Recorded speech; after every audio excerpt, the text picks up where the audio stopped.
মাসি বলে পায়ে পড়ে যায় ভোটের সময় পড়ে না। আমাদের ভোটটাই মেন জিনিস, আর আমাদের বাড়িটাই মেন জিনিস, আর আমাদের কিছু নাই। কিন্তু আমাদের বাড়ি যদি সুরক্ষিত থাকে তাহলেই আমরা ভোট দেবো।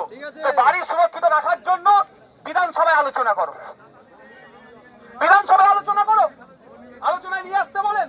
তখন তো আপনাদের ছোট ভাই বিধানসভায় আছে, ওদের যোগ্য জবাব ওদেরকে দিয়ে দেবো।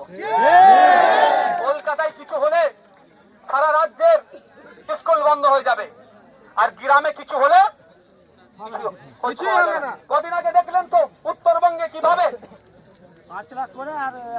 ওদের সমস্যা মিটে গেল ওতে, কিন্তু সমস্যা কি মিটবে?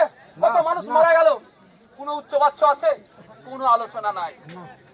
তাই আপনাদের বলবো, আপনাদের সমস্যা আপনাদের কি সমাধান করতে হবে। কোন দাদা দিদি এসে সমাধান করবে না, এটা আপনাকে বলে যাচ্ছে। সবাই আসবে যে তার ভোট ব্যাংক মজবুত করবে আর কেটে পড়বে।